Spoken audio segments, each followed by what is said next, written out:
नमस्कार दोस्तों, मैं Dinesh the study cafe concept से करता हूँ तक मैं बहुत बहुत स्वागत करता हूँ। दोस्तों, केमिस्ट्री के क्वेश्चंस की लेवल का डिस्कशन चल रहा था, जिसमें हम लोगों ने केमिकल और आयनिक इक्विलिब्रियम को स्टार्ट किया था और केमिकल और आयनिक इक्विलिब्रियम का हम फर्स्ट लेक्चर कंप्लीट कर चुके थे लास्ट क्लास में, जिसके करीब करीब हम 4 से 5 क्वेश्चन करवाए थे। ठीक है, आज हम लोग नेक्स्ट जो है उसके आगे क्वेश्चन का डिस्कशन करते हैं। वो है केमिकल और आयनिक। मैंने पहले बता रखा है कि केमिकल और आयनिक वाले चैप्टर में कम से कम 4 दिन तक कराऊंगा, क्योंकि एक तो चैप्टर लेंथी है, दूसरी बात है कि इसके क्वेश्चन जो है काफ़ी टफ होते हैं, ठीक है ना, और कुछ तीसरी बात है कि इसमें कैलकुलेशंस भी काफ़ी ज़्यादा है। डेट्स वाई हम लोग इसको क्या 4 दिन तक डिस्कस करने वाले। तो देखिएगा इसके अंदर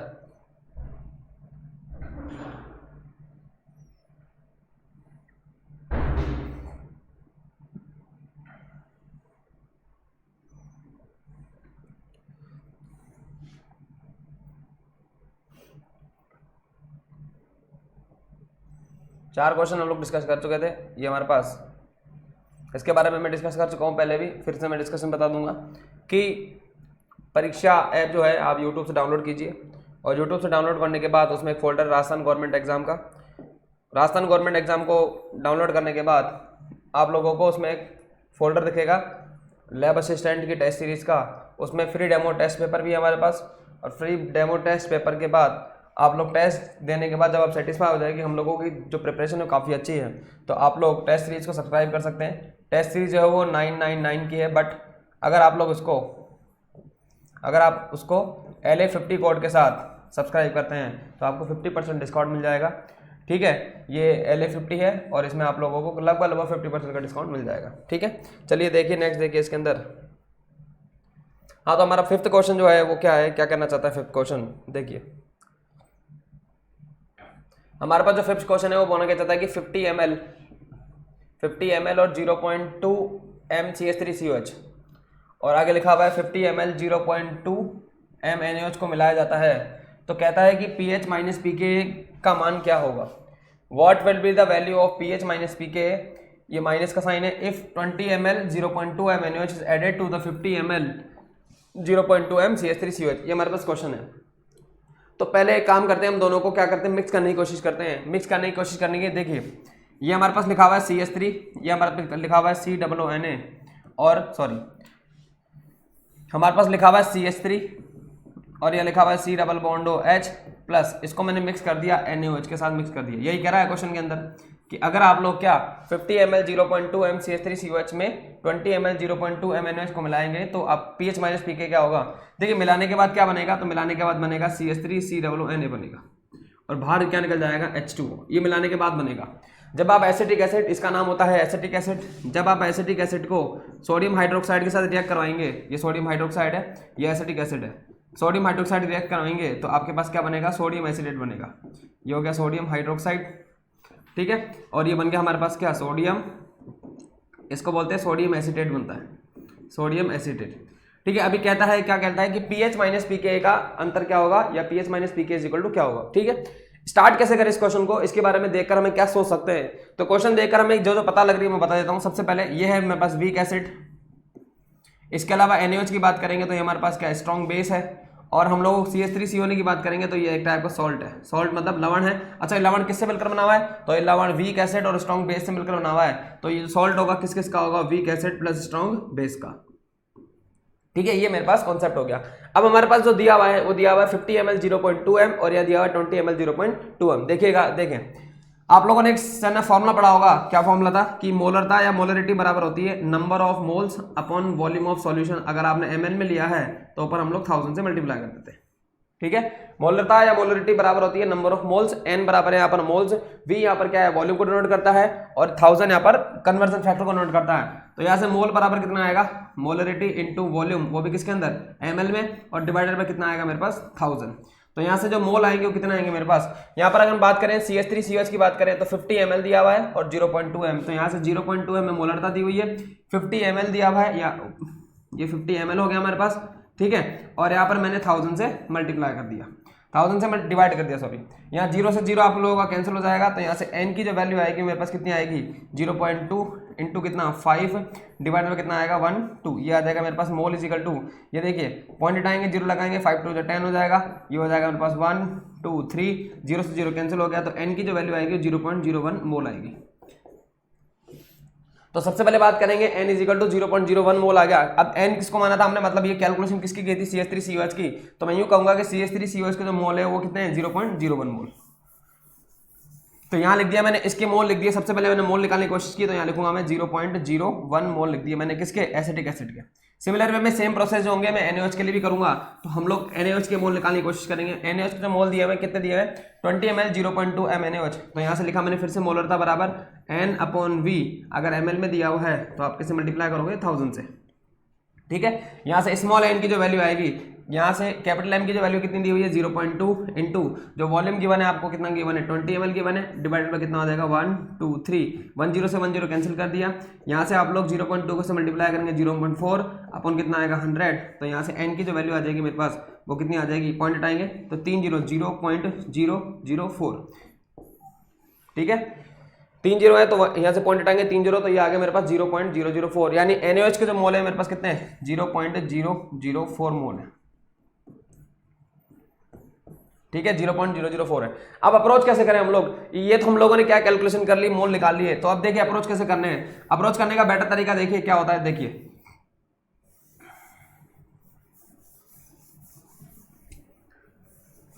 अब हमें ये पता है कि जो सोडियम हाइड्रोक्साइड है ना वो क्या है, स्ट्रॉन्ग बेस है, और ये क्या हमारे पास वीक एसिड है। तो अब क्या करना है, देखिए हमें पता है कि कुछ समय के बाद आफ्टर टी टाइम, कुछ समय बाद आफ्टर टी टाइम क्या होगा, 0.01। देखो समय के साथ क्या होता है, अभिक्रिया स्टार्ट होती है, अभिक्रिया जैसे जैसे चलेगी वैसे वैसे उत्पाद बनता रहेगा। अब समय के साथ अभिकारक की मात्रा तो कम होगी और उत्पाद की मात्रा बढ़ती जाएगी।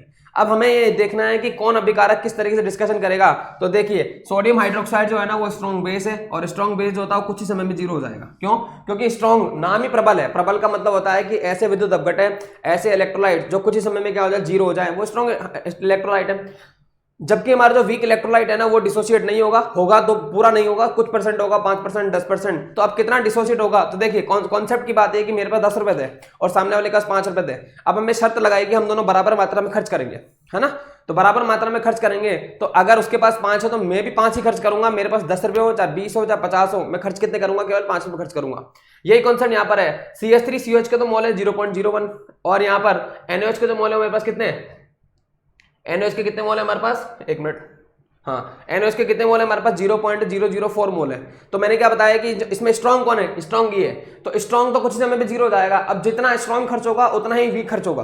तो स्ट्रॉन्ग कितना खर्च हुआ, 0.004, तो वीक भी कितना खर्च होगा, तो 0.01 माइनस 0.004।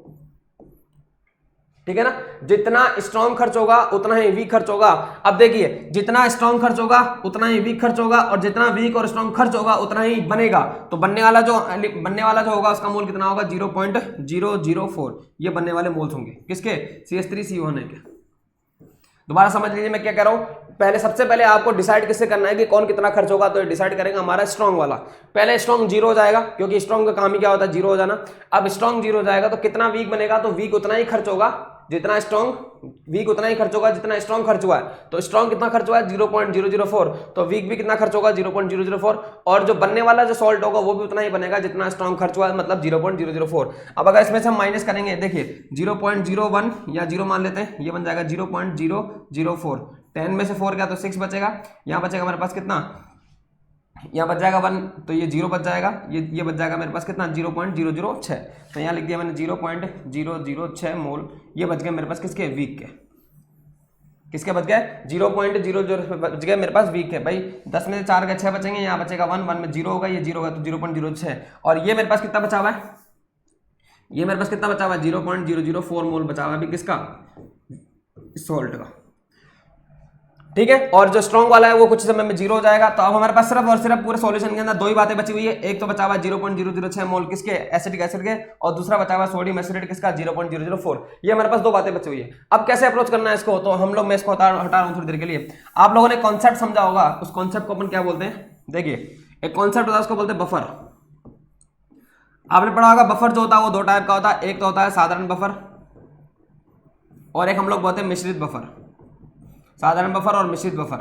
मिश्रित बफर को दो पार्ट में डिवाइड करते हैं, कौन कौन सा, एक तो होता है अम्लीय बफर, एक तो होता है अम्लीय बफर, और एक होता है कौन सा बफर, क्षारीय बफर। अम्लीय बफर क्या होता है, देखिए अम्लीय बफर होता है किसी भी दुर्बल अम्ल को, दुर्बल अम्ल और उसी दुर्बल अम्ल का लवण जो होता है स्ट्रॉन्ग बेस के साथ लवण, दुर्बल अम्ल वीक एसिड प्लस उसका उसी का लवण, उसको हम बोलते हैं अम्लीय बफर।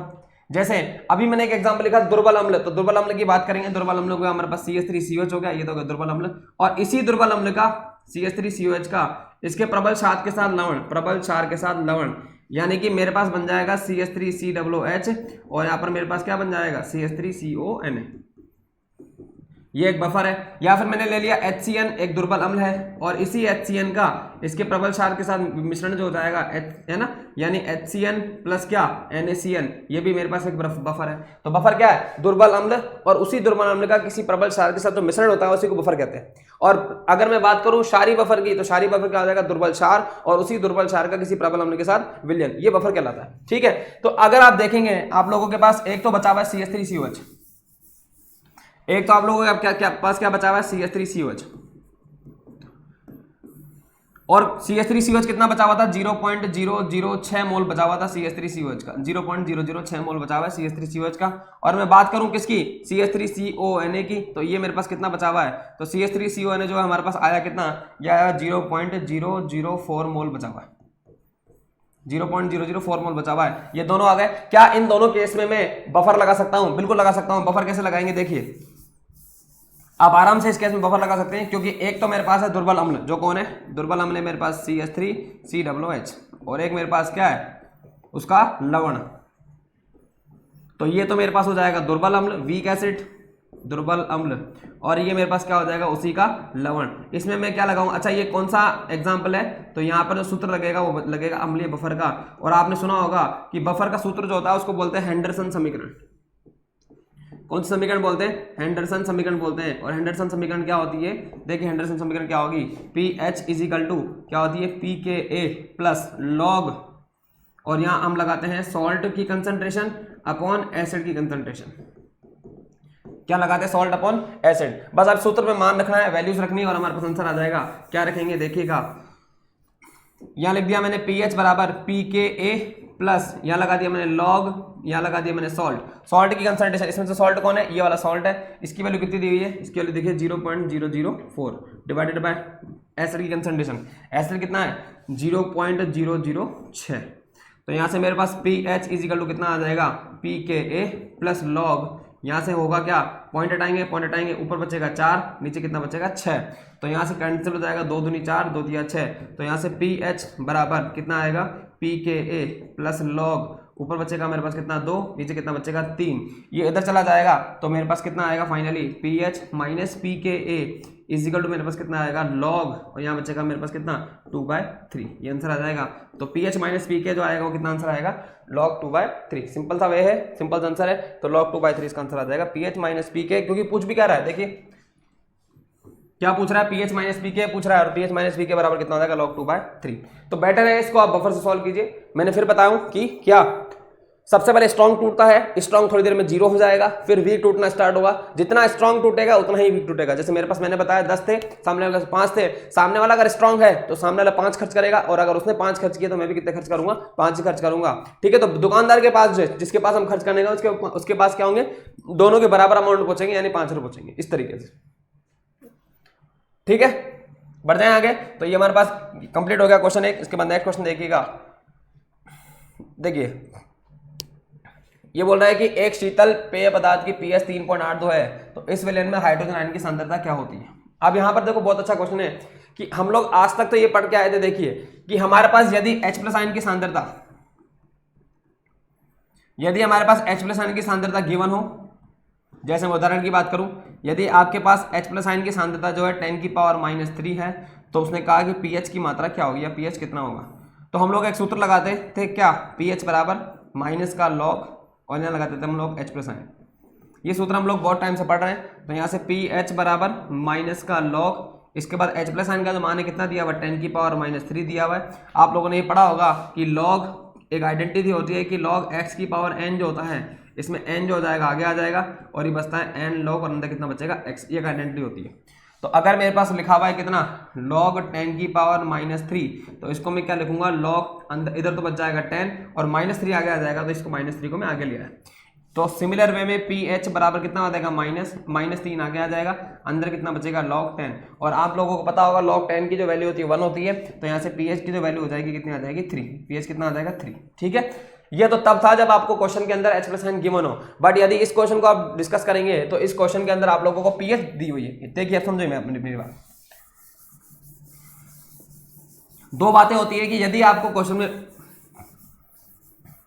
पहली बात तो ये होती है कि यदि आपको क्वेश्चन के अंदर, देखिए यदि आपको क्वेश्चन के अंदर H प्लस की सांद्रता दी गई हो और आपको क्या निकालना हो पीएच, इस तरीके से।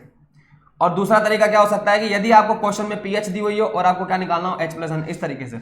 यदि H प्लस दिया हो, पीएच निकालनी हो तो हम लेते हैं लॉग, क्या लेते हैं लॉग। यदि क्वेश्चन में H प्लस गिवन हो और पीएच निकालनी हो तो लेंगे हम लॉग। यदि क्वेश्चन में पीएच दी हुई हो और H प्लस निकालना हो तो हम लोग लेंगे एंटी लॉग, उल्टा चलेगा जस्ट, क्या चलेगा एंटी लॉग। अब कई बच्चे ये बोलते हैं कि सर हम एंटी लॉग लेना नहीं आता, हम कैसे लें, तो मैं आपको एक बेटर तरीका बता रहा हूँ, एक ट्रिक बता रहा हूँ जिससे आप इजीली में इस क्वेश्चन को सॉल्व करेंगे। आप लोगों को क्वेश्चन के अंदर पीएच दी हुई है, एक बात तो कंफर्म हो गया कि क्वेश्चन में पीएच दी हुई है, कितनी दी हुई है पीएच, हम लोगों को जो पीएच दी हुई है वो दी है 3.82 दी हुई है। ठीक है, और हम लोगों को क्या कैलकुलेट करना है, H प्लस की सांद्रता कैलकुलेट करनी है, अर्थात हम लोगों को कंफर्म है एंटी लॉग लेना पड़ेगा। क्या लेना पड़ेगा, एंटी लॉग। अब एंटी लॉग लेना तो पड़ेगा, ये तो बात फैक्ट है, लेकिन हम लोग डिस्कस कैसे करेंगे इसको। तो देखिए मैं आपके सामने कुछ लॉग की वैल्यू रख रहा हूँ, पहले आप उस लॉग की वैल्यू को याद करेंगे, जिनको याद नहीं है मैं लिख देता हूँ। क्या लॉग की वैल्यू होती है, देखिए log 1 की जो वैल्यू होती है वो 0 होती है, बेस में मैं 10 लिख देता हूँ। इसी टाइप से log 2 की जो वैल्यू होती है वो 0.30 होती है। इसी टाइप से अगर मैं बात करूँ log 3 की वैल्यू तो ये 0.47 होती है। ठीक है, इसके अलावा log हम लोग बात करें 10 की तो log 10 की वैल्यू 1 होती है, तो कम से कम, और एक log 7 वाली, log 7 की जो वैल्यू होती है वो 0.83 होती है। कम से कम ये 5-7 वैल्यू तो याद रखेंगे। आप बोलेंगे बाकी को हम कैसे निकालेंगे, तो मैंने शायद जब पेपर सॉल्व कराया था 2016 वाला या 18 वाला, उसमें मैंने लॉग निकालना सिखा रखा है, लॉग की कैसे वैल्यू होती है, तो आप उसको देख सकते हैं। पर ये कि कम से कम ये 5 वैल्यू आपको याद करनी पड़ेगी ताकि दूसरे लॉग जो है आप डिस्कस कर सकें। जैसे log 4, तो log 4 के लिए निकालने के लिए आइडेंटिटी यूज करनी पड़ेगी, log x की पावर n, तो n आगे आ जाएगा, तो log 4 की वैल्यू 0.60 के आसपास हो जाएगी। ठीक है, तो मैंने बोला है कि आप लोगों को पीएच क्वेश्चन में दी हुई है और आप लोगों को उसका क्या निकालना है, H प्लस निकालना है, और पीएच दे रखी हो, H प्लस निकालना, तो हम लोग लेंगे एंटी लॉग। अब एंटी लॉग लेने में बच्चों को समस्या आती है, तो मैं इस क्वेश्चन को सॉल्व करने का डायरेक्ट ट्रिक बता रहा हूं कैसे सॉल्व करना है। पहले आप लोग लेंगे H प्लस, ये आप लोग लिख देंगे H प्लस। ठीक है, अब क्या करना है तो समझिए मेरी बात ध्यान से, क्या करना है, जो आपके सामने लिखा हुआ है 3.82 लिखा हुआ है, जो आगे का डिजिट है, आगे का डिजिट कितना है 3, इसको लिखेंगे पहले इंटू 10 की पावर, ऐसे लिखेंगे 10 की पावर। जो आगे का डिजिट है पहले उसमें एक जोड़ेंगे, क्या करेंगे, आगे वाले डिजिट में एक जोड़ेंगे, अब 3 में एक जोड़ेंगे तो 4 बन गया, और उसको 10 की पावर पे लगा के उसमें आगे माइनस का साइन लगा देंगे। क्या बोल रहा हूं मैं, आगे वाले डिजिट में, जो भी आगे वाले डिजिट है, आगे वाले डिजिट में क्या करेंगे, एक ऐड करेंगे, एक जोड़ेंगे, एक ऐड करेंगे, फिर उसको कहां लगाएंगे, 10 की पावर में लगा के, और उसमें आगे साइन लगा देंगे, कितना, माइनस का साइन लगा देंगे। ठीक है, अब बच गए पिछले डिजिट। पिछले डिजिट का क्या करना है, तो पिछले डिजिट का समझिए क्या करना है, जो आपके पास लिखा हुआ 0.82 लिखा हुआ है, मैं इसको हटा देता हूं अभी के लिए। जो आपके सामने 0.82 लिखा हुआ है, तो 0.82 जो लिखा हुआ है, सबसे पहले उसको 1 में से माइनस करेंगे, 0.82 को, 0.82 जो है ना, उसको मैं 1 में से माइनस करूंगा, तो कितना बचेगा, ये करीब करीब बचेगा। 0.82 को अगर मैं माइनस करूंगा तो करीब करीब बचेगा, ये कितना, 82 तो होगा 90 है, तो 18 के आसपास बचेगा, मतलब 0.18 बचेगा। क्या बोल रहा हूं मैं, दोबारा समझ लिए। सबसे पहले जो आगे वाले डिजिट है उसमें एक बड़ा जोड़ेंगे और उसको 10 की पावर बचाएंगे, माइनस से लगाएंगे, तो 10 की पावर -4 आ गया। ठीक है, अब देखेंगे, वैसे देखिए कॉन्सेप्ट ये होता है कि पहले ऑप्शन चेक कर लीजिए, इतना भी कर लिया तो आपने, क्योंकि 3 लिखा हुआ है तो गुणा 10 की घात -4 तो आएगा ही आएगा उसके अंदर। तो पहले आप देख लीजिए 10 की पावर -4, ये नहीं हो सकता, ये नहीं हो सकता, ये नहीं हो सकता, होने में तो ये चाहिए। ठीक है, पर फिर भी हम एक बार कंफर्म हो जाते हैं। ठीक है, अब क्या करना है, 0.82 लिखा हुआ मैंने क्या बोला, जो 0.82 पॉइंट मतलब पॉइंट वाला, मतलब आगे वाले डिजिट के बाद जो भी लिखा हुआ उसको 1 में से माइनस करेंगे, तो 1 में से अगर मैं 0.82 को माइनस करूंगा तो 0.18 बचेगा। ठीक है, ये बच गया 0.18। अब क्या करेंगे, 0.18, तो अब आपको चेक करना है कि 0.18 जो होता है किसका लॉग होता है, तो आप कैसे चेक करें, लॉग तो हमें याद ही नहीं, तो मैंने बताया कम से कम 5 लॉग आपको याद करने पड़ेंगे, बाकी आप निकाल सकते हैं। आप इधर देखेंगे log 2 की जो वैल्यू है 0.30 है, कितनी है, log 2 की वैल्यू 0.30 है, और log 1 की जो वैल्यू है 0 है, तो log 1 की वैल्यू 0 है और log 2 की वैल्यू 0.30 है, तो आपकी जो वैल्यू है ना वो 0.18 है। कितनी है 0.18 है, और 0.18 जो होती है ना वो log 1 और 2 के बीच का कहीं आएगा। समझ में मेरी बात भाई, log 1 की वैल्यू 0 और log 2 की वैल्यू 0.30, हमारे पास जो लिखा हुआ है वो 0.18 लिखा हुआ है, तो इसका मतलब है कि इसके बीच में कहीं आएगा।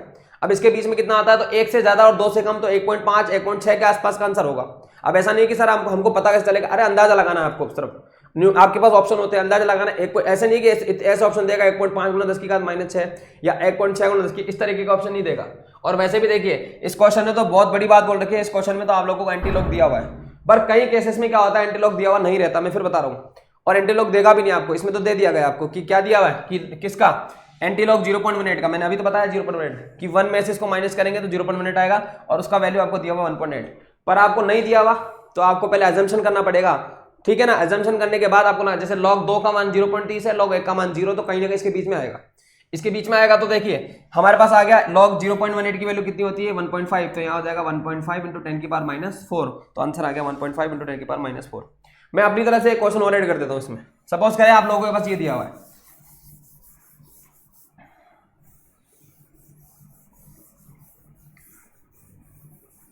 देखिए अगर मान लेते आप लोगों के पास ये दिया होता pH बराबर 4.60 दिया होता, या 4.40 दिया हुआ है, कितना दिया हुआ है 4.40, और आपसे पूछ रहा है कि बताइए H प्लस n की वैल्यू क्या होगी। तो pH दिया हुआ है और H प्लस n की वैल्यू पूछ रहा है, अगेन क्या लेना पड़ेगा हम लोगों को, एंटी लॉग। तो क्या करना है हमारे को, pH बराबर क्या बताया था मैंने, pH बराबर इंटू लगाओ पहले, और जो आगे वाला डिजिट है उसको किस में पहुंचाना है, तो आगे वाले डिजिट को पहुंचाना है हम लोगों को पावर में। तो पावर में पहुंचाएंगे तो 10 की पावर कितना आ जाएगा -5 आ जाएगा, एक जोड़ के पावर में पहुंचाना है, एक जोड़ के 4 में एक जोड़ेंगे 5, एक जोड़ के पावर में पहुंचाएंगे तो 10 की पावर -5। अब बचा हुआ 0.40, तो मैंने क्या बताया, जो बचा हुआ 0.40 है उसको 1 में से माइनस करेंगे, 1 में से क्या करेंगे माइनस करेंगे। तो अगर आप इसको 1 में से माइनस करेंगे तो 1 है ना, और ये हो गया मेरे पास 0.40, इसमें से माइनस करेंगे तो 0.60 आएगा। अब हमें देखना है कि 0.60 किसका लॉग होता है, तो मैं लिख देता हूं 0.60 किसका लॉग होता है। देखिए अभी लिखा मैंने log 1 की जो वैल्यू होती है वो कितनी होती है 0, ऐसे ही log 2 की जो वैल्यू होगी वो कितनी होती है 0.30, ऐसे ही log 4 की जो वैल्यू होती है वो होती है 0.60, और log 3 की वैल्यू भी लिख देता हूँ, log 3 की जो वैल्यू होती है 0.47। हमारे पास लिखा हुआ है 0.60, तो 0.60 किसका log है 4 का, ठीक है ना। तो 4 का log है तो यहाँ लिखा देंगे 4 इंटू 10 की पावर -5। तो इसकी pH अगर 4.40 है तो H प्लस आयन जो कंसंट्रेशन है यह क्या आएगा, H प्लस आयन कंसंट्रेशन जो है वो कितनी आएगी मेरे पास, H प्लस आयन कंसंट्रेशन आएगी 4 इंटू 10 की पावर -5, ये वैल्यू होगी सीधी सीधी। तो इसमें आपको ना तो एंटी लॉग का झंझट, हाँ लेकिन इस केस में आप लोगों को कम से कम लॉग याद होना चाहिए, और लॉग में इतनी आशा करता हूँ कि 11th-12th के स्टूडेंट हैं आप लोग, तो आपको लॉग याद होना, ठीक है। चलिए नेक्स्ट देखिए नेक्स्ट आपके पास क्वेश्चन दिया हुआ है, अमोनियम बेंजोइड का जल अपघटन स्थिरांक निम्न सूत्र से ज्ञात किया जाता है। ये रूट है सारे के सारे, देखिए ये सारे रूट है, मैं इसको है ना बता देता हूँ इसमें थोड़ा सा। चलिए देखिए कोई बात नहीं, अमोनियम बेंजोइड के बारे में पूछा गया है तो कैसे निकालेंगे अमोनियम बेंजोइड। सबसे पहले हम लोगों को दिखाना है कि अमोनियम बेंजोइड जो है वो क्या चीज़ है। तो देखिए अमोनियम बेंजोइड का फॉर्मूला जो हो जाएगा अमोनियम बेंजोइड, तो देखिए ये तो होता है बेंजोइक एसिड, बेंजीन के ऊपर COH जो होता है उसको बोलते हैं बेंजोइक एसिड, ठीक है। और अमोनियम क्लोराइड ले लो या हाइड्रोक्साइड ले लो, इसको बोलते हैं अमोनियम। अभी बोल रहा है अमोनियम बेंजोइड, तो अमोनियम बेंजोइड का फॉर्मूला हो जाएगा C6H5C डबल बॉन्ड O, और यहाँ आ जाएगा NH4 इस तरीके से, ठीक है। अब क्या करना है, देखिए इसको NH4OH लेने बेटर है, ठीक है। ये तो हो जाएगा वीक बेस, समझना मेरी बात ध्यान से, ये हो जाएगा वीक बेस और ये हो जाएगा मेरे पास क्या वीक एसिड। तो ये बनने वाला जो सॉल्ट होगा, बनने वाला सॉल्ट जो होगा क्या हो जाएगा वीक एसिड और वीक बेस वाला हो जाएगा, ठीक है। तो इसका मतलब आपके पास जो क्वेश्चन में दिया हुआ है, क्या दिया हुआ है आपके पास क्वेश्चन में दिया हुआ है अमोनियम बेंजोइड दिया हुआ है, तो अमोनियम बेंजोइड जो हो जाएगा अमोनियम बेंजोइड, जो अमोनियम बेंजोइड है यानी क्या C6H5C double bond O NH4, ठीक है। ये क्या है मेरे पास, ये एक लवण है, और ये लवण किससे मिलकर बना हुआ है week acid plus weak base. जिनको लवण पहचाना नहीं आता मैं आप लोगों को फिर बताऊंगा, मैंने 2016 या 18 वाला जो पेपर करवाया था उसमें मैंने लवण के बारे में डिस्कशन कर रखा है। आप देखिए पुराने पेपर में, मैंने इसलिए बोला था कि उनके पेपर में जो भी बता रहा हूँ आगे चल के आपको काम आएगा, तो आप लवण के बारे में डिस्कशन देख सकते हैं, मैंने करवा रखा उसके अंदर। तो week acid plus weak base है, अमोनियम बेंजोइड कंफर्म हो गया। इसका मतलब जो सूत्र लगेगा ना, जो भी सूत्र लगेगा वो किसका लगेगा, वीक एसिड और वीक बेस के लवण का लगेगा। तो देखिए तो हमारे पास जो सूत्र होता है वो क्या होता है, एक सूत्र तो हमारे पास होता है KH बराबर होता है CH²। ठीक है, ये सूत्र होते हैं। हालांकि ये सूत्र कुछ इस सूत्र में थोड़ा बहुत चेंजेस भी आता है। अब आगे देखिए, यहां पर जो KH है पूछ रहा है अमोनियम बेंजोएट का क्या जल अपघटन स्थिरांक पूछ रहा है। तो देखिए, एक तो हमारे पास होता है KH बराबर KW/KA इंटू KB। देखिए मैं सारे लिख देता हूं सूत्र एक बार, क्योंकि हमारे पास ऑप्शन में भी इस तरीके से दिया हुआ है। देखिए, एक तो होता है हमारे पास स्ट्रॉन्ग एसिड और वीक बेस, एक होता है हमारे पास वीक एसिड और स्ट्रॉन्ग बेस, और एक होता है हमारे पास weak acid plus weak base. 3 बार का होते तो 4 हैं, लेकिन strong acid strong base calculate नहीं किया जाता, क्योंकि उसके लिए ऑलरेडी pH 7 होती है। Strong acid strong weak base के लिए सबसे पहले लिखा मैंने KH बराबर CH², ये सूत्र होता है KH बराबर CH²। इसके बाद यहां से मेरे पास KH की जो वैल्यू होती है वो कितनी होती है, KH बराबर होता है KW/ वीक बेस है तो KH बराबर KW/KB बराबर आएगा CH²। तो यहाँ से H की जो वैल्यू आती है वो कितनी आती है, KW/ कितना KB इंटू कितना आएगा C, ये रूट। एक तो आता है हमारे पास ये फॉर्मूला। दूसरा week acid plus strong base बोल रहा है, अगेन यहाँ लिखा मैंने KH बराबर कितना आता है वही CH²। ठीक है, यहाँ से KH की जो वैल्यू आएगी वो कितनी आएगी, KH बराबर आएगा KW। अब की बार वीक एसिड है तो KH बराबर KW/K इक्वल टू CH² आएगा। यहाँ से H बराबर जो आता है वो कितना आता है KW/KA इंटू क्या आता है C।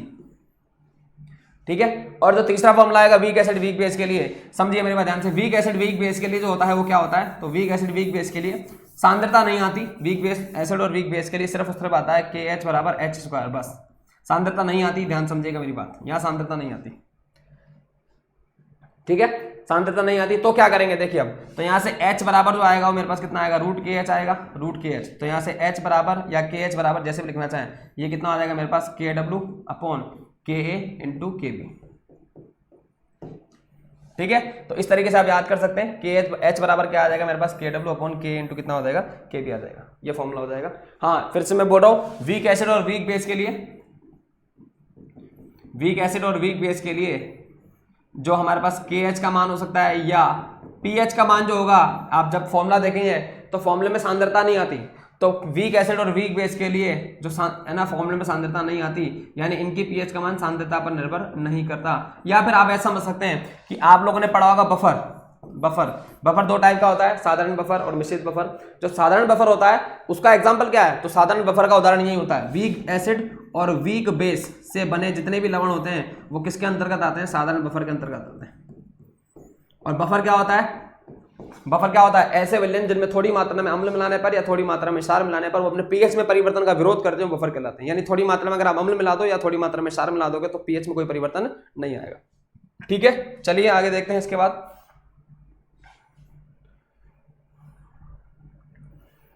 अगला क्वेश्चन दिया हुआ है कि इनकी 0.1 सांद्रता वाले लवणों के पीएच के बढ़ते हुए क्रम में लिखिए। चलिए अब पीएच के बारे में बढ़ते हुए क्रम में लिखते हैं, तो कुछ इसके बारे में सीख लेते हैं। देखिए, सबसे पहले बात करें हम स्ट्रॉन्ग एसिड, तो स्ट्रॉन्ग एसिड की जो पीएच होती है वो 7 से बहुत कम होती है, 7 से कम नहीं, 7 से बहुत कम, 2, 3 ऐसे होती है इनकी पीएच स्ट्रॉन्ग एसिड की। स्ट्रॉन्ग बेस की अगर बात करेंगे तो इनकी पीएच जो होती है पीएच 7 से बहुत ज्यादा होती है, 7 से बहुत अधिक, 7 से बहुत अधिक, यानी कि 12, 13, 10 तक भी चली जाती है। स्ट्रॉन्ग एसिड के उदाहरण की बात करें जैसे HCl हो गया, जैसे मेरे पास H2SO4 हो गया, जैसे मेरे पास HNO3 हो गया, ये सारे स्ट्रॉन्ग एसिड हैं। इनकी पीएच 2, 3, 4 बहुत कम होती है 7 से। इसके बाद मैं स्ट्रॉन्ग बेस की बात करूं तो इनकी पीएच जो होगी वो NaOH, ये हो गया KOH, इनकी पीएच 7 से काफी ज्यादा होती है, 12, 13, 14 तक भी, NaOH की जैसे 14 होती है। इसके बाद आता है हमारे पास वीक एसिड, तो वीक एसिड की पीएच भी 7 से कम होगी, लेकिन 7 से काफी बहुत कम नहीं होगी, आसपास होगी, 7 से कम, जैसे 5, 6 ऐसी पीएच होती है इनकी, 6.9, 6.8 ऐसी पीएच होती है। उदाहरण की बात करें CH3COH या फिर मैंने लिख दिया HCN, ये सारे वीक एसिड है। ठीक है, इसके बाद वीक बेस की बात करें, अगेन इसकी पीएच 7 से अधिक होती है, लेकिन इतनी भी अधिक नहीं होगी, आसपास 7.10, 7.15 ऐसे होती है, 7 से अधिक। उदाहरण की बात करें जैसे NH4OH। फिर बात करते हैं लवणों की, लवणों में होता है एक आता है हमारे पास स्ट्रॉन्ग एसिड स्ट्रॉन्ग बेस, यानी प्रबल अम्ल प्रबल क्षार, जैसे प्रबल अम्ल HCl, प्रबल क्षार NaOH। बनने वाला जो लवण होगा क्या होगा, NaCl होगा।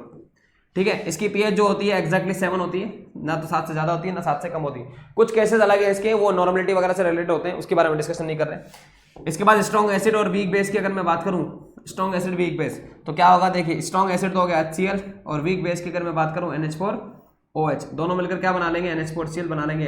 इसमें स्ट्रॉन्ग मेरा एसिड है, ध्यान समझिएगा, लवणों की पीएच निर्धारित करेगा स्ट्रॉन्ग वाला, लवणों की पीएच निर्धारित करेगा स्ट्रॉन्ग वाला। यहाँ पर स्ट्रॉन्ग मेरा एसिड है, इसलिए इसकी पीएच भी 7 से कम होगी, इसकी पीएच भी क्या होगी, 7 से कम होगी। फिर आता है मेरे पास वीक एसिड और स्ट्रॉन्ग बेस।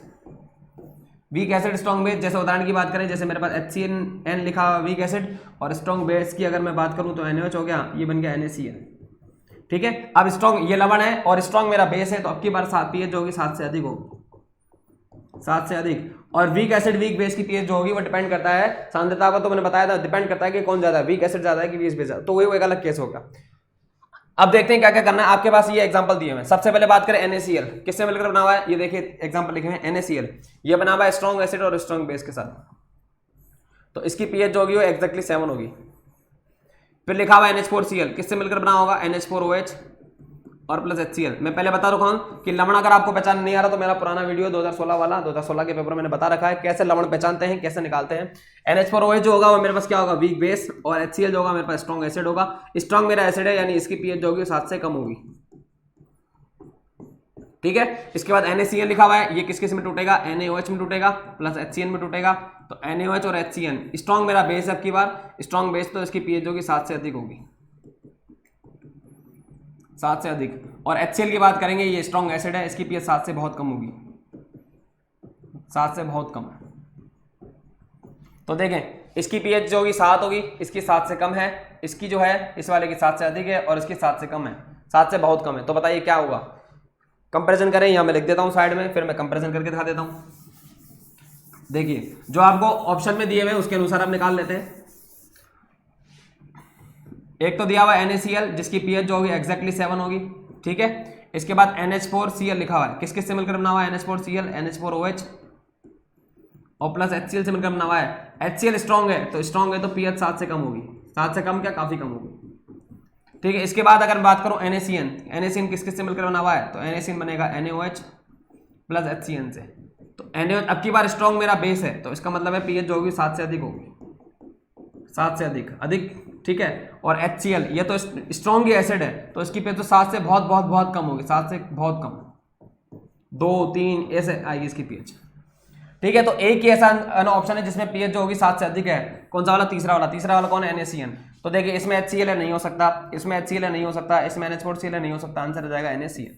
फिर भी अरेंजमेंट करके देख लीजिए। सबसे पहले अगर मैं अरेंजमेंट की बात करूं तो पीएच में सबसे पहले तो आ जाएगा मेरे पास NaCN आ जाएगा। ठीक है, उसके बाद 7 से कम 7 7, तो NaCl आ जाएगा। इसके बाद NH4Cl आ जाएगा, और HCl तो स्ट्रॉन्ग एसिड है, तो सबसे लास्ट में चला जाएगा। इस तरीके से इसको सॉल्व करते हैं। आपको लवण का पता होना चाहिए कौन सा लवण है, तो आंसर हो जाएगा सेकंड मेरे पास। ठीक है, चलिए नेक्स्ट देखिए। इसके बाद क्या बोल रहा है, 0.1 mHCN विलयन की आयनन मात्रा, आयनन मात्रा मतलब डिग्री ऑफ आयनाइजेशन 0.01% है, तो HCN का आयनन स्थिरांक क्या होगा, आयनन स्थिरांक यानी बोल रहा आयनाइजेशन कांस्टेंट ऑफ HCl क्या होगा। देखिए क्या होता है, इसका मतलब समझ लीजिए मेरी बात। सबसे पहले बात करें 0.1 m। अच्छा HCN क्या है, तो HCN जो है वो मेरा वीक एसिड है। क्या है, वीक एसिड है, दुर्बल अम्ल है मतलब।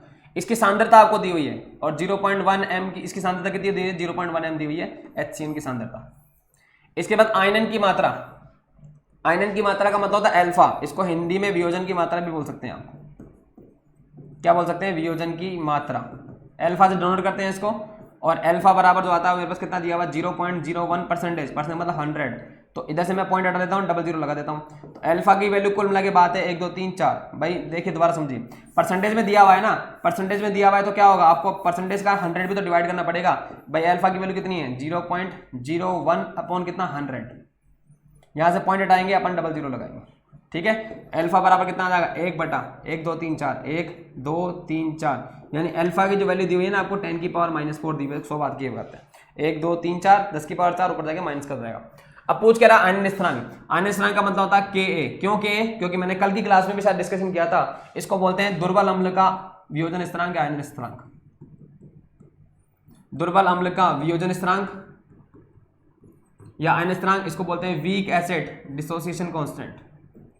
वीक एसिड डिसोसिएशन कांस्टेंट ये बोलते हैं इसको। फॉर्मूला क्या होता है इसका, इसका फॉर्मूला आता है Ka बराबर C अल्फा स्क्वायर, ये होता है फॉर्मूला इसका। हालांकि नीचे 1 माइनस अल्फा भी लगता है, अगर मैं इसकी डेरिवेशन की तो क्या काम की नहीं, के बराबर C alpha square upon 1 minus alpha, लेकिन नीचे वाला आप चाहें तो नेगलेक्ट कर सकते हैं क्योंकि कैलकुलेशन इतना ज्यादा फर्क पड़ता नहीं है, क्योंकि ऑप्शन भी बहुत दूर दूर आते हैं तो 1 माइनस अल्फा से कोई फर्क पड़ेगा नहीं, तो आप चाहें तो 1 माइनस अल्फा को नेगलेक्ट कर सकते हैं। तो के ए बराबर कितना हो जाएगा, सी अल्फा स्क्वायर।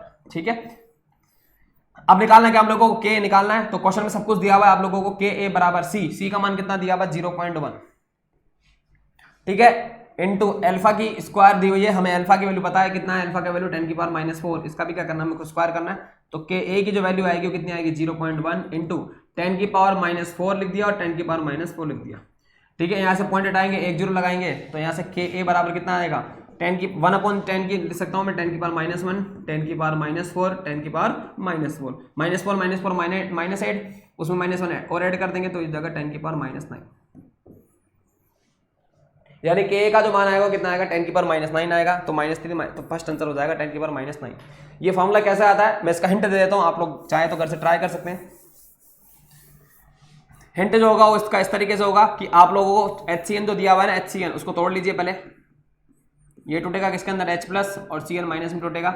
यहाँ से आप लोग जो है के निकाल सकते हैं, के बराबर कितना आता है, के बराबर आता है H प्लस की सांद्रता Cn माइनस की सांद्रता अपॉन HCN की सांद्रता, ऐसे आता है, जिसमें अगर आप इसको ब्रेक करेंगे तो के जो H प्लस की सांद्रता वो सी अल्फा आती है, इसकी वैल्यू सी अल्फा आती है और इसकी आती है सी माइनस सी अल्फा, इस तरीके से आता है। तो जब के बनाएंगे तो ये हो जाएगा सी स्क्वायर अल्फा स्क्वायर, सी कॉमन जाता है 1 माइनस अल्फा बचता है, सी से सी कैंसिल हो जाता है, तो के ए की जो वैल्यू आती है वो कितनी आती है C alpha square upon 1 minus alpha, ये आती है।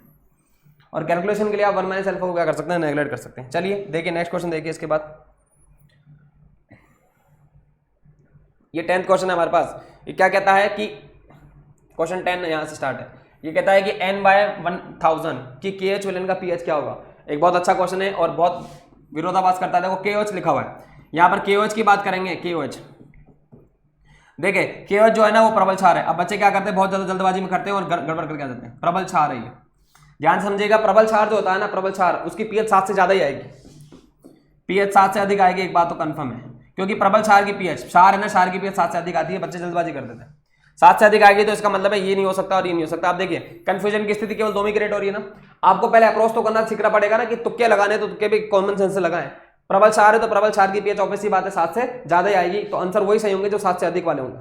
तो यहाँ क्या होगा, या तो आंसर ये आएगा 10.11 या फिर आएगा 11। ठीक है, चलो देखते हैं अब इसको सॉल्व करते हैं। सॉल्व कैसे करेंगे, देखिए हम लोगों के पास दिया हुआ है KOH, इसको मैंने तोड़ दिया K प्लस और इसको तोड़ दिया मैंने OH माइनस। ठीक है, इसकी सांद्रता कितनी दी हुई है 1/1000, ये इसकी सांद्रता दी हुई है। अब देखिए ये होगा 0, ये होगा 0, क्यों, क्योंकि इसको मैंने बोल दिया प्रारंभिक समय या प्रारंभिक सांद्रता। प्रारंभिक का मतलब मैंने कल भी बताया था, प्रारंभिक का मतलब होता है कि केवल अभिकारक होता है, उत्पाद जो होता है वो कितना होता है 0 होता है। अब धीरे धीरे क्या होगी, रिएक्शन होगी, अभिकारक होता जाएगा कम और उत्पाद होता जाएगा बढ़ता जाएगा। अगर मेरे पास KOH जो है वो प्रबल क्षार है, तो अभी मैंने जस्ट थोड़ी देर पहले बताया कि यदि कोई चीज प्रबल है तो वो कुछ ही समय में 0 हो जाएगी और सारा का सारा उत्पाद बना देगा। तो KOH जो है ना वो प्रबल क्षार है, तो ये कुछ समय में 0 हो जाएगा। तो K प्लस की वैल्यू कितनी आएगी, तो K प्लस की वैल्यू आएगी 1/1000 और OH माइनस की जो वैल्यू वो भी कितनी आएगी 1/1000, दोनों आगे 1/1000। यहां से एक बात तो श्योरिटी हो गई कि OH माइनस की जो सांद्रता है ना, OH माइनस की सांद्रता वो कितनी आ रही है मेरे पास, वो आ रही है 1/1000। तो यहां से मेरे पास OH माइनस की सांद्रता कितनी आएगी, इसको मैं लिख सकता हूं 10 की पावर -3। समझ गए मेरी बात। लेकिन क्वेश्चन में गौर करें आप, क्वेश्चन से pH निकला, pH पूछा है, लेकिन हमें आएगा क्या, तो देखिए अब जैसे समझिए, जैसे H प्लस आयन की pH होती है वैसे OH माइनस की POH होती है। जैसे H प्लस आयन की pH होती है वैसे OH माइनस की क्या होती है, POH होती है। तो यहां से मेरे पास POH बराबर कितना आएगा, तो POH बराबर सूत्र वही होगा, सूत्र में कोई भी चेंजेस नहीं है। OH माइनस बराबर 10 की ये आ जाएगा, तो POH बराबर कितना आएगा minus log of OH minus कितना आएगा 10 की पावर -3। यहां से POH बराबर कितना आएगा माइनस, आगे आ जाएगा -3 और आगे कितना आ जाएगा मेरे पास log 10। अभी बताया log 10 का मान 1 होता है, तो यहां से POH का जो मान आएगा मेरे पास कितना आएगा 3 आएगा। ठीक है, लेकिन क्वेश्चन में फिर वही प्रॉब्लम, क्या पूछा आपसे, pH पूछा, आपके पास आया क्या POH, तो कोई बात नहीं। हम लोगों को एक रिलेशन पता है क्या कि pH प्लस POH बराबर होता है 14। तो यहां से pH का जो मान आएगा कितना आएगा 14 माइनस POH, तो pH बराबर यहां पर कितना आएगा 14 माइनस POH का मान 3 आया, तो pH बराबर मेरे पास कितना आएगा 11। ठीक है ना, 11 और 3 14 होता है वैसे भी, तो आंसर तो आ जाएगा वो 11 आ जाएगा। इस तरीके से सॉल्व करते हैं। तब से सबसे पहले आपको देखना है कि वो बेस है, मतलब क्षार है, या एसिड है, बेस है तो OH माइनस आएगा, एसिड है तो फिर क्या आएगा, H प्लस आयन आएगा। H प्लस आयन की पीएच होती है और OH माइनस की क्या होती है, पीओएच होती है।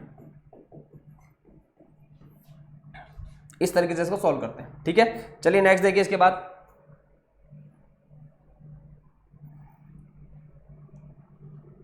दुर्बल अम्ल HA का पीके इतना दिया हुआ और दुर्बल क्षार का पीके भी इतना दिया हुआ, तो जलीय विलयन में लवण की पीएच क्या होगी। देखिए एक सिंपल सा कॉन्सेप्ट है, क्या दिया हुआ आपको, दुर्बल अम्ल दिया हुआ HA, दुर्बल अम्ल आप कोई भी ले सकते हैं, जरूरी नहीं HA, जो आपकी इच्छा हो। पीके की वैल्यू दी हुई है, कितनी दी हुई है, 4.80 पीके दिया हुआ है।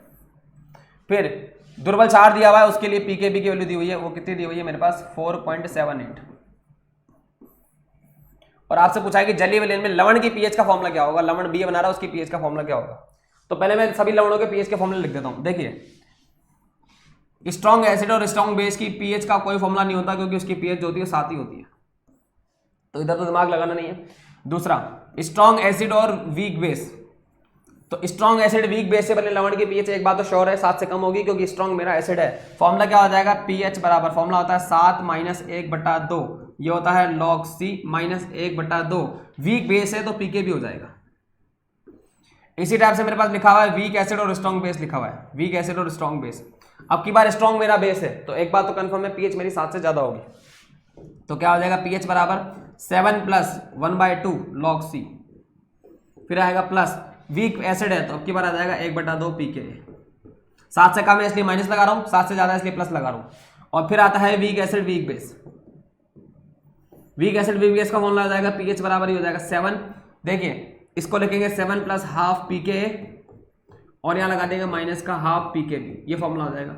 चलिए फॉर्मूला लगाते हैं, बस सिंपल सा फॉर्मूला आधारित है। तो पीएच बराबर ये हो जाएगा 7 + 1/2 पीके - 1/2 पीके बी। तो देखिए 7 + 1/2 पीके का मान कितना दिया हुआ है, पीके का मान दिया हुआ हमारे को 4.80 और 1/2 पीकेबी का जो मान है वो दिया हुआ है 4.78। ठीक है, तो यहां से कितना आएगा, 7 प्लस इसको डिवाइड करेंगे, ये आ जाएगा 2 दूनी 4, 2 चौक 8 और 0, तो ये आ जाएगा 2.40। फिर माइनस इसको काटेंगे तो कितना आएगा, 2 दूनी 4, ये हो जाएगा 2 तिया 6 और ये हो जाएगा 2 9 18, ये हो जाएगा 2.39। तो यहाँ से पीएच बराबर जो आएगा कितना आएगा, 7 प्लस 2.40 में से 2.39 माइनस करेंगे तो कितना आएगा, ये आ जाएगा 0.01। ठीक है, तो हमारे पास जो पीएच की जो वैल्यू आ जाएगी मेरे पास कितनी आ जाएगी, 7.01। फॉर्मुला आधारित क्वेश्चन था, कुछ नहीं करना, सिर्फ कैलकुलेशन है।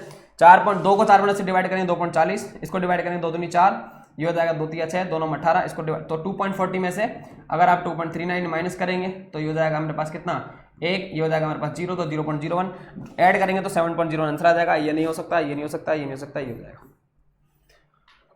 ठीक है, तो आंसर आ जाएगा 7.01। ठीक है ना, चलिए अब कल जो बाकी का डिस्कशन हम लोग कल की क्लास में डिस्कस करते हैं। ठीक है, धन्यवाद।